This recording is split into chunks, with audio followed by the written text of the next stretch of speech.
ഇടുക്കി, വയനാട് ഒഴികെയുള്ള 12 ജില്ലകളും നാളെ വരെ മുന്നറിയിപ്പാണ്. പാലക്കാട് ജില്ലയിൽ ഇന്നലെ ഏറ്റവും കൂടിയ താപനില 41.1 ഡിഗ്രി സെൽഷ്യസ് രേഖപ്പെടുത്തി. അജ്മൽ ദറ ഉണ്ട്. അതെ അജ്മൽ, കേരളത്തിലും വലിയ ജാഗ്രതാ നിർദ്ദേശമൊക്കെ ഉണ്ട്. പലയിടങ്ങളിലും താപനില വലിയ നിലയിൽ ഉയരുകയാണല്ലേ?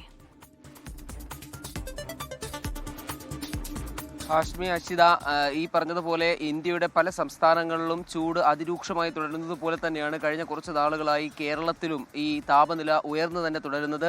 ഇന്നലെ പാലക്കാട് ജില്ലയിൽ 41.1 ഡിഗ്രി സെൽഷ്യസ് ആണ് താപനില രേഖപ്പെടുത്തിയത്. അതോടൊപ്പം തന്നെ തൃശ്ശൂരിലെ വെള്ളാണിക്കരയിൽ 39.3 ഡിഗ്രിയും കൊല്ലം പുനലൂരിൽ 39.8 ഡിഗ്രി സെൽഷ്യസും രേഖപ്പെടുത്തിയിട്ടുണ്ടായിരുന്നു. കേന്ദ്ര കാലാവസ്ഥാ വകുപ്പിന്റെ മുന്നറിയിപ്പ് 40 ഡിഗ്രി സെൽഷ്യസ് വരെ താപനില ഉയർന്നേക്കാം എന്ന മുന്നറിയിപ്പ് നിലനിൽക്കെ പാലക്കാട് ജില്ലയിൽ ഈ സീസണിലെ തന്നെ ഏറ്റവും ഉയർന്ന താപനില രേഖപ്പെടുത്തിയത്.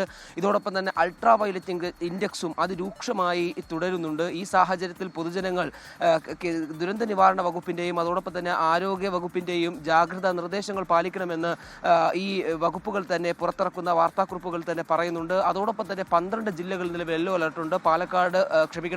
വയനാടും ഇടുക്കി ജില്ലകൾ ഒഴികെ 12 ജില്ലകൾ ഈ മുന്നറിയിപ്പ് യെല്ലോ അലർട്ടിന്റെ മുന്നറിയിപ്പ് തുടരുന്നുണ്ട്. ഏതായാലും വെള്ളിയാഴ്ച വരെ ഈ രൂക്ഷമായ താപനില, ചൂട് കൂടിയ അന്തരീക്ഷം തുടരുമെന്നാണ് കേന്ദ്ര കാലാവസ്ഥാ വകുപ്പിന്റെ ഭാഗത്ത് നിന്ന് അറിയാൻ കഴിയുന്നത്. അഷിത, ഹാഷ്മി. അജ്മൽ ദറാറ വാർത്തയുടെ വിവരങ്ങൾ പറയുകയായിരുന്നു. കടുത്ത ചൂട് എന്നുള്ളതാണ്. ഈ പറയുന്ന രീതിയിൽ മുൻകരുതലെടുക്കുക, കൃത്യമായ ഇടവേളകളിൽ വെള്ളം കുടിക്കുക, പുറത്തു പോകുമ്പോൾ കുട എടുക്കുക, 11 മുതൽ 3 വരെയുള്ള വെയിൽ കൊള്ളാതിരിക്കുക.